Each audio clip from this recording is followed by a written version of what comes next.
오늘 말씀은 레위기 14장 말씀을 봅니다. 레위기 13장의 말씀이 나병으로 인하여서 격리를 다루었다면 오늘 말씀 레위기 14장은 나병 환자가 깨끗함을 받고 공동체로 돌아오는 장면을 처음에 다루고 있습니다. 단순한 피부병 이야기가 아닙니다. 죄와 상처로 인해서 하나님과 사람 사이에서 끊어졌던 인생이 어떻게 회복되는가를 보여주는 말씀입니다. 당시 나병 환자는 마을 밖에서 살아야 됐지요. 그래서 사람을 만날 수도 없고 특히 가족과도 떨어져서 살아야만 했습니다. 병 자체보다 더 무서운 것은 아무도 만날 수 없고 혼자 남겨지는 것이었다는 거죠. 그런데 하나님은 그들을 버려두지 않으십니다. 오늘 말씀은 회복의 길, 다시 돌아오는 길을 보여주고 있는 말씀이 오늘 레위기 14장의 앞부분의 주요 내용으로 나오고 있습니다. 하나님은 버려진 우리 죄인들을 우리 인생을 먼저 찾아오셨습니다. 오늘 본문을 보면은 제사장이 진영 밖으로 나아간다라고 그렇게 되어져 있습니다. 나병 걸렸던 환자가 성막 안으로 들어오는 것이 아니라 진영 안으로 들어오는 것이 아니라 제사장이 먼저 밖으로 찾아간다는 거예요. 이것이 바로 복음의 핵심입니다. 우리가 하나님을 찾는 것이 아니라 하나님께서 죄인인 우리를 먼저 찾아오시고 은혜를 베푸셨다는 거예요. 오늘 제사장이 진영 밖으로 나아가는 그 상징을 통해서 우리를 찾아오신 하나님의 은혜를 설명해 주고 있습니다. 2024년 CNN의 뉴스에 나왔던 이야기가 있습니다. 미국 텍사스주에서 한 경찰관이 실종된 자폐 아동을 찾는데 밤새도록 찾아 헤맸습니다. 그러다가 숲속에서 두려움에 떨고 혼자 웅크리고 있는 그 자폐 아동을 찾아서 자기 점퍼를 벗어서 덮어주는 그런 장면이 그 사진에 찍혔어요. 그 사진이 공개되자 CNN에 공개되자 많은 사람들이 감동을 받았습니다. 왜 사람들이 감동을 했을까요? 포기하지 않고 끝까지 찾아가 만나 주었다는 겁니다. 그리고 구해 주었다는 거예요. 포기하지 않았다는 거예요. 밤새도록 찾아서. 예수님도 마찬가지입니다. 우리 예수님은 죄인인 우리를 향해 먼저 오셔서 은혜를 베풀어 주셨다는 거죠. 우리가 예수님을 깨닫지 못할 때에 우리를 위해서 먼저 십자가를 지시고 우리를 위해서 속죄의 은혜를 베푸셨다는 겁니다. 상처 입고 무너진 사람들을 외면하지 않으셨습니다. 세상과 사람들은 실패한 사람에게 낙인을 찍죠. 그래서 계속 그 낙인이 끝까지 그 사람에 대한 이미지로 남습니다. 하지만 하나님은 회복의 은혜를 주신다는 겁니다. 혹시 오늘 우리 마음이 진영 밖에 있는 것 같을 때가 있지 않습니까? 사람들 속에 있어서도 늘 외롭고 하나님께로부터 멀어진 것 같은 때가 있을 때가 있지는 않습니까? 하지만 주님은 오늘도 여전히 우리를 찾아오시고 우리에게 은혜 베푸시고 동행하여 주시는 주님이심을 믿으시길 바랍니다.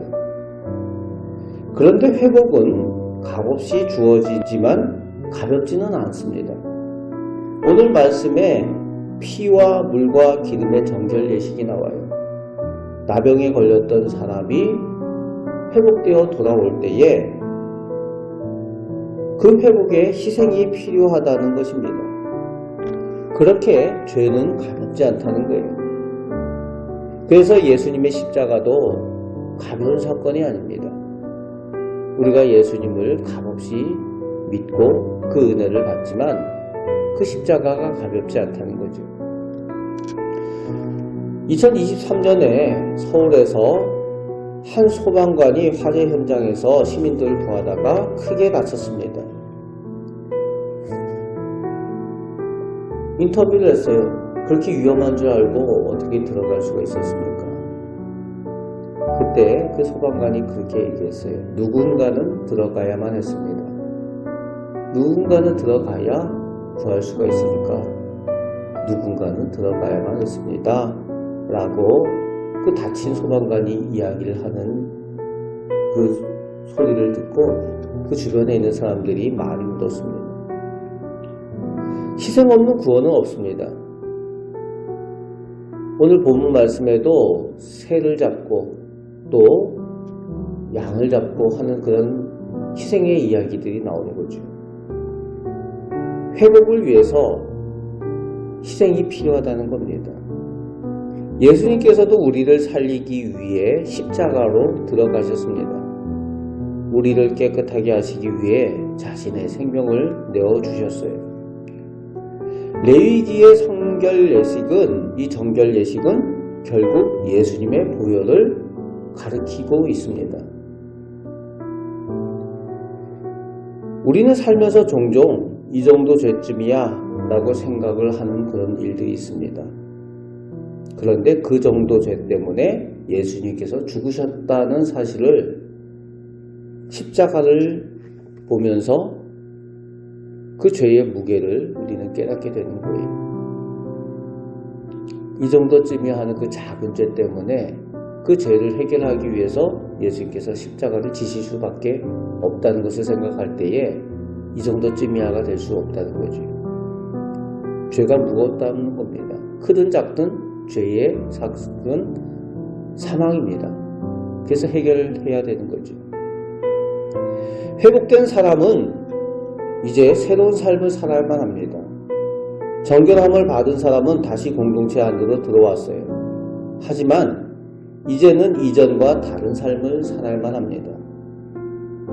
그래서 피를 바르는데 제사장이 그의 귓뿌리와 엄지손가락과 엄지발가락에 바르는 것을 오늘 성경에 쓰고 있죠. 이제는 희생의 은혜를 입은 거룩한 사람답게 살아야 한다는 거예요. 그래서 회복의 목적은 단순히 편안함이 아니에요. 하나님과 동행하는 새로운 삶으로 시작해야 된다는 것을 말씀하여 주고 있습니다. 예전에 상도동에 있을 때 그 상도동 교회에서 노숙인 사역을 했습니다. 그때 보았던 일인데 오랜 노숙 생활을 하던 남자 한 분이 이제 교회의 도움을 받아서 새 삶을 시작하게 되었어요. 취직을 했습니다. 직장을 얻었습니다. 그 후에 가장 먼저 했던 일이 무엇인지 사람들이 물었어요. 이제 취직도 했는데 취직하고 나서 가장 먼저 무슨 일을 했습니까? 라고 물으니까 그분이 그렇게 대답을 했어요. 나 같은 사람 도와주는 봉사를 가장 먼저 시작을 했습니다. 그랬습니다. 나를 보세요. 내가 이렇게 회복돼서 새롭게 시작할 수 있었습니다. 라고 하면서 그 노숙인들에게 자기를 소개를 했습니다. 이 내용이 또 이제 CTS 기독교 방송에서 와서 인터뷰를 하는 그런 일들도 있었습니다. 은혜 받은 사람은 은혜를 흘려보내게 되는 거죠. 예수님께 고침받은 사람들도 달라졌습니다. 예수님을 만나고 삭개오는 나누는 사람이 되었습니다. 돈밖에 모르고 자기밖에 모르던 사람이 예수님을 만난 후에 나누고 베푸는 사람이 되었습니다. 그리고 막달라 마리아는 헌신의 사람이 되었어요.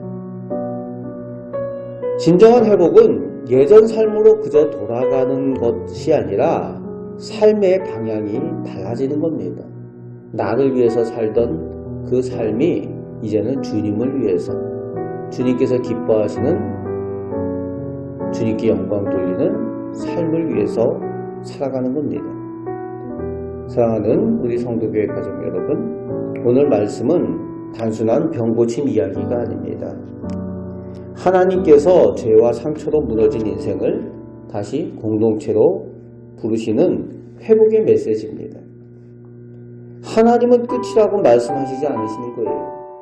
바로 예수님의 십자가는 다시 시작할 수 있다는 하나님이 우리에게 주시는 소망의 증거입니다. 그래서 십자가를 보게 되면 주님의 십자가로 우리는 다시 시작할 수 있구나. 죄인 되었던 우리가 다시 하나님의 자녀가 되었구나. 알게 되는 거죠. 오늘도 주님은 친히 찾아오셔서 우리를 부르십니다. 우리와 동행하십니다. 그 은혜를 붙들고 회복의 삶, 오늘도 새로운 삶을 살아가시는 우리 복된 성도들 다 되시기를 주님의 말씀으로 축복합니다. 아멘. 기도하겠습니다. 아버지 하나님, 저희가 하나님을 알기 이전에 이미 하나님께서 저희를 택하여 주시고 또 우리 주님이 저희를 위하여 먼저 십자가를 지시고 저희에게 회복의 은혜와 구원의 은혜를 베풀어 주셨습니다. 성령께서 저희에게 먼저 찾아오셔서 저희에게 믿음을 주셨습니다. 아버지 하나님, 그 믿음의 은혜 저희가 오늘도 누리며 살고 있습니다.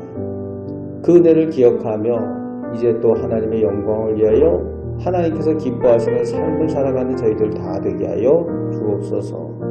오늘도 그 은혜를 의자에서 기도할 때에 저희의 중보하는 기도, 저희의 마음의 소원의 기도가 하나님께서 기뻐하시는 기도가 되게 하시고 그 기도에 좋은 것들로 응답하여 주옵소서. 오늘도 저희와 동행하여 주심을 감사드립니다. 우리를 사랑하시는 예수 그리스도의 이름으로 기도합나이다. 아멘.